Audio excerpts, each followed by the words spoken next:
Imagine waking up on Christmas morning, expecting joy and, celebration, only to find a ransom note. A chilling ransom note demanding a peculiar sum for your daughter's safe return. But the nightmare doesn't end there. Hours later, you discover her lifeless body, not at the hands of kidnappers, but hidden within your own home. That's the tragic reality the Ramsey family faced back in 1996, a case that continues to grip the world even today. It's definitely a case that has captured people's imaginations for decades. It really has. This is the story of JonBenét Ramsey, a 6-year-old beauty queen found murdered in her Boulder, Colorado home on Christmas Day 1996. We're diving deep into the evidence, the theories, and the enduring mystery surrounding this case. It's a fascinating case, so many twists and turns. Exactly. And it's one that I know a lot of our listeners have requested that we cover. So let's start by setting the scene. What exactly happened on that fateful Christmas day? Well, the Ramseys, John and Patsy, along with their 9-year-old son Burke, had returned home from a Christmas party on December 25th, 1996. JonBenét went to bed seemingly healthy and happy, but the next morning, everything changed. Everything changed because of that ransom note, right? Exactly. Patsy Ramsey discovered a 3-page handwritten note on the back staircase. It demanded $118,000 for JonBenét's safe return. And it was filled with strange details, including quotes from movies and a peculiar request for the money to be delivered in a specific type of suitcase. It sounds like something out of a movie itself. And what did the police make of this bizarre ransom note? It immediately raised questions. Was this a genuine kidnapping attempt or a staged act to mislead investigators? The length, the unusual language, the specific details, it all seemed very carefully crafted. So while the police were trying to decipher this strange note, where was JonBenét? That's where the story takes another tragic turn. Less than 8 hours after Patsy Ramsey made that frantic 911 call, JonBenét's body was found. And the police found her. No, and that's another layer of complexity to this case. It was John Ramsey himself who discovered JonBenét's body in the basement utility room of their home. He then carried her upstairs, further complicating the investigation. Wait, so the father found the body before the police even had a chance to properly search the house? That's right. And that action alone, the moving of the body before investigators could thoroughly examine the scene, severely compromised the investigation. It made it incredibly difficult to distinguish evidence related to the crime from everyday household activity. It's like a nightmare scenario for any forensic team. You have potential evidence being moved or even contaminated before they can even get a clear picture of the scene. Exactly. It throws everything into question and adds another layer of uncertainty to an already baffling case. So let's talk about the victim herself.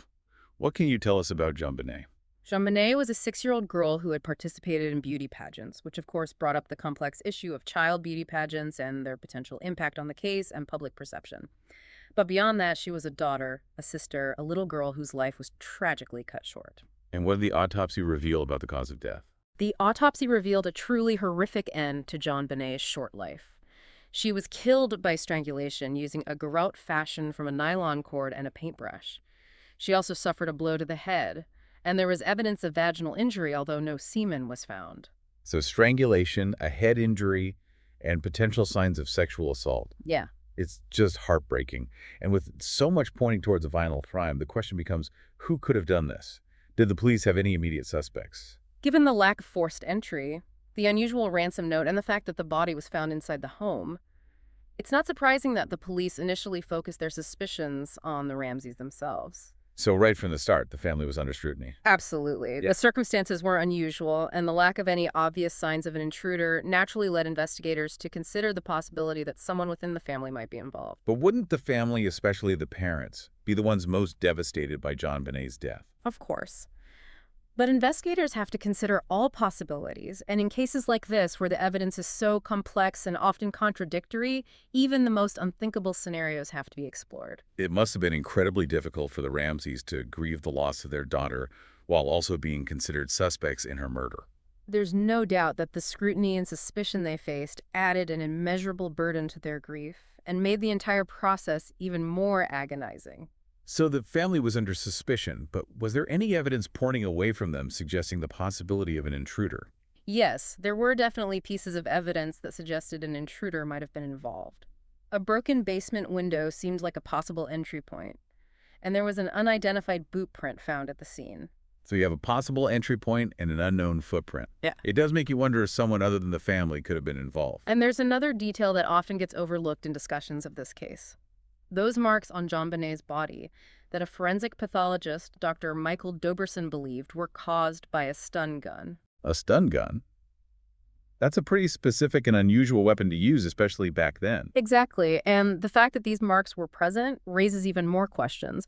Was this a random act of violence, or was there something more targeted and sinister at play? So we have evidence that could potentially implicate the family and evidence that suggests an intruder. It's no wonder this case has become such a puzzle. And to make things even more complicated, I know there was DNA evidence involved. You're right about the DNA. In 2008, touch DNA found on JonBenét's clothing led to the Ramsey family being officially cleared, and the district attorney even issued a public apology to the family. So after all those years of suspicion, the DNA finally provided some answers. It did provide some clarity, but it's crucial to understand that while the DNA evidence pointed to an unknown male, it didn't automatically solve the case. So even with the DNA evidence, there were still unanswered questions. Absolutely. It's possible the DNA was transferred innocently or through contamination, and these possibilities weren't fully explored in the original investigation. So it's not a simple case of DNA equals guilt. There's always a context and a need to understand how that DNA got there in the first place. Exactly. And in a case like this, where the crime scene was compromised from the start, the interpretation of DNA evidence becomes even more challenging.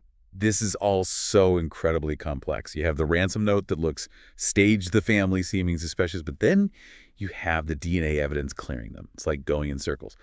So where do we go from here? Who are the other potential suspects in this case? Well, one individual who became a person of interest was a neighbor named Bill McReynolds. He had played Santa Claus for the Ramseys, and there were some who believed his behavior was suspicious. A neighbor who played Santa Claus. It's like something out of a dark Christmas movie.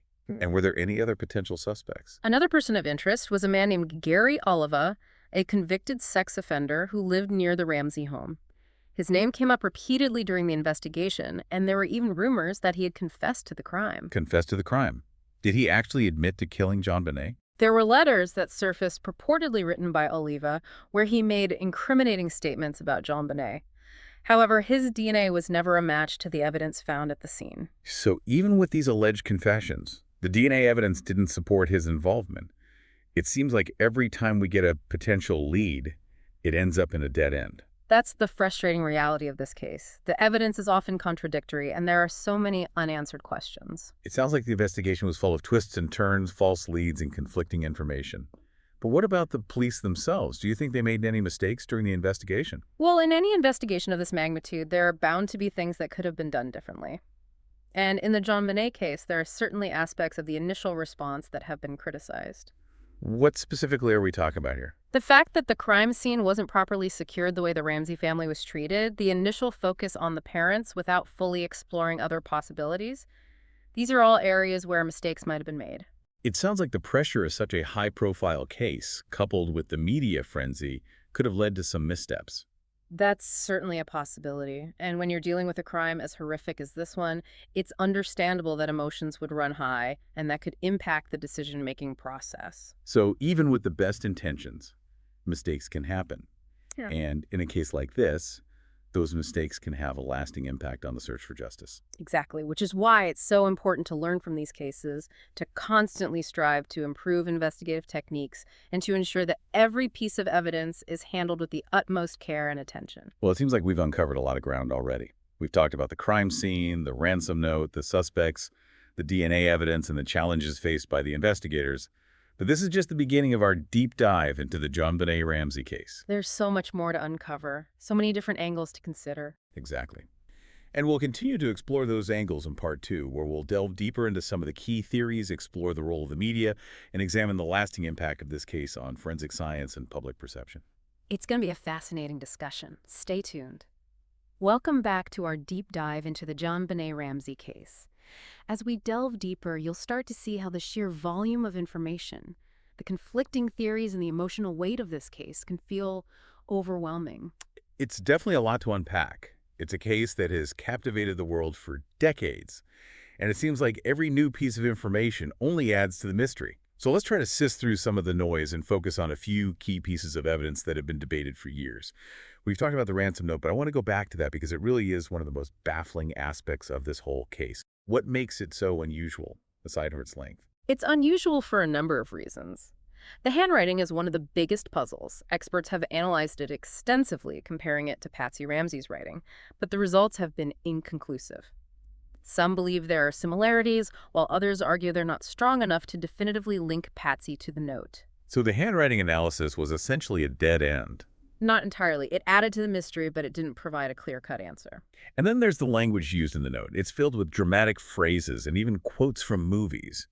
It's almost like the writer was trying too hard to sound menacing, almost as if they were mimicking something they'd seen in a film. It does make you wonder if the writer was intentionally trying to mislead the investigators by creating this elaborate and almost theatrical ransom note. That's one possibility. And then there's the demand for $118,000, which, as we mentioned earlier, was very close to the amount of John Ramsey's bonus that year. That's right. It's a detail that has fueled a lot of speculation about the family's potential involvement. However, the Ramseys have always maintained that they did not reveal the amount of John's bonus to anyone outside the family.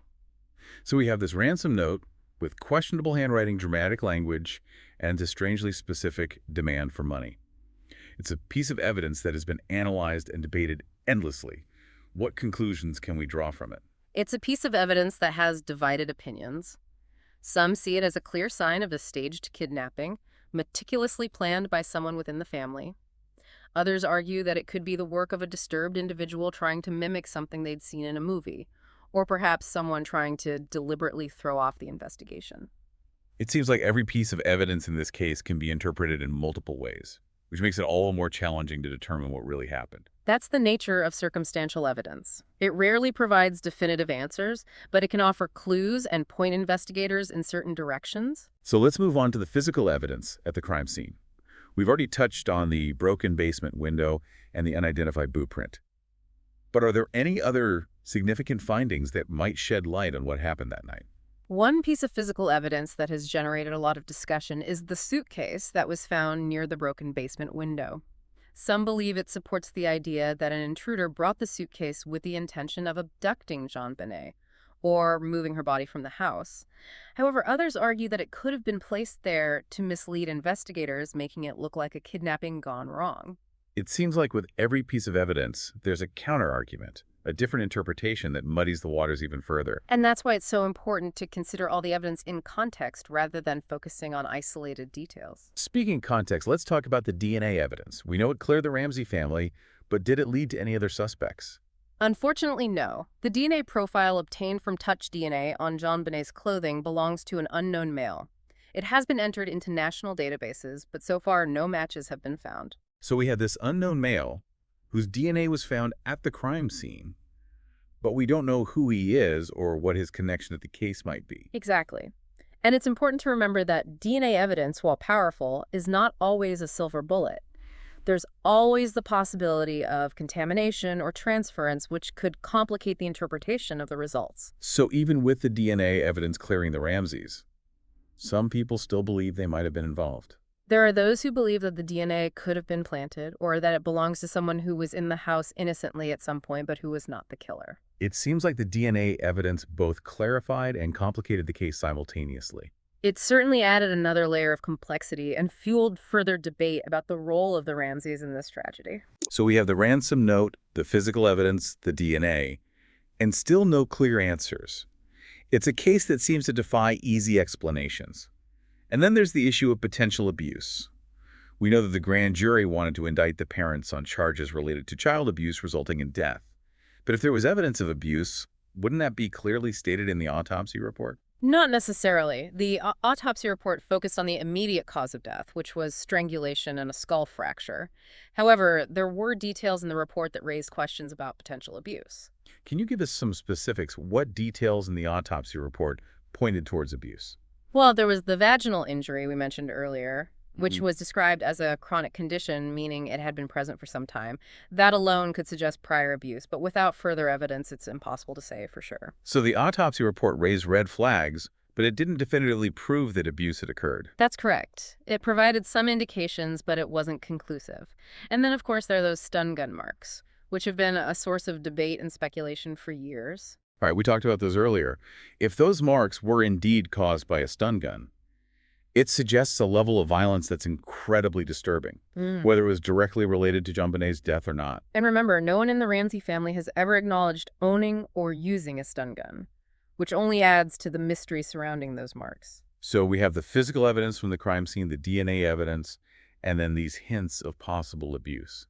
It's a lot to take in, and even more difficult to reconcile into a coherent narrative of what happened that night. It's a case that challenges our understanding of human behavior and the complexities of family dynamics. And it's a case that has generated a lot of theories about what might have happened that night.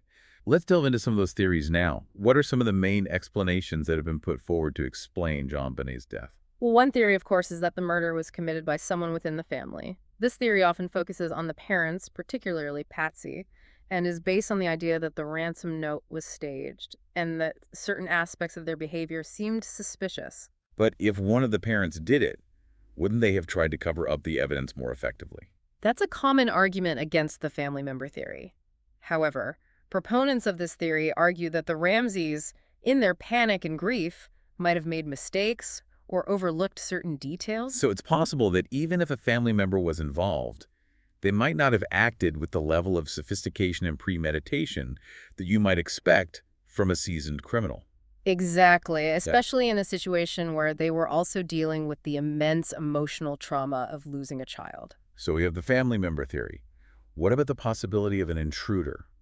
The intruder theory is based on the physical evidence suggesting an intruder might have entered through the basement window. Some proponents of this theory believe the killer could have been an pedophile who's stalking JonBenét, or someone with a personal vendetta against the family. But if it was an intruder, wouldn't they have taken JonBenét from the house? Why kill her in the basement and leave her body there? That's one of the main challenges to the intruder theory. Some argue that the killer might have panicked or that something went wrong with their plan. So it's possible that even if the initial intention was to abduct JonBenét, something happened during the crime that forced the perpetrator to change course. Exactly. Perhaps they were interrupted, or perhaps the situation escalated more quickly than they anticipated. And then there's the theory that it could have been a combination of both: an accident within the family that was then covered up to look like a kidnapping gone wrong. That's right. The combined theory, as it's sometimes called, suggests that JonBenét might have been accidentally injured by a family member, perhaps during a moment of anger or frustration, and that the parents then staged the scene to look like a kidnapping and murder to protect themselves and their remaining child. It's a chilling thought, but it would explain why the ransom note seems so staged and why there might be evidence of prior abuse. And it's a theory that has gained some traction in recent years as more information about the case has come to light. So we have these three main theories: family member intruder, and a combination of both. Is there any way to definitively rule any of them out? Unfortunately, not with the evidence we have now. Each theory has its strengths and weaknesses, and the lack of a clear motive only adds to the mystery. It's a case that continues to divide experts and the public alike. And that's what makes it so endlessly fascinating, yet so profoundly tragic. It's a case that forces us to confront the darkest aspects of human nature and the limitations of our justice system. So after all these years, the question remains, who killed JonBenét Ramsey? And perhaps even more importantly, will we ever know the truth? Welcome back to the Deep Dive.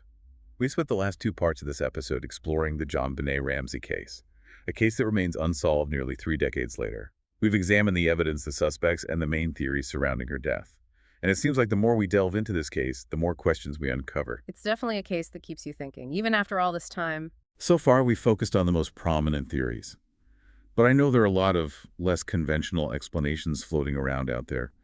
What are some of the more fringe theories that have emerged over the years?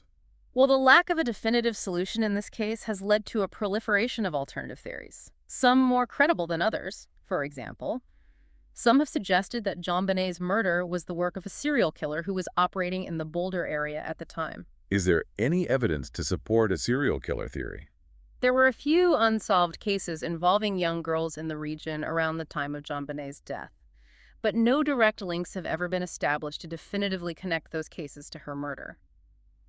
The problem with the serial killer theory in this case is that it often relies on speculation and circumstantial evidence rather than concrete proof. It does seem like in the absence of concrete answers, it's easy to get caught up in those kinds of theories, Hmm. especially when you're dealing with a case as complex and emotionally charged as this one. Absolutely.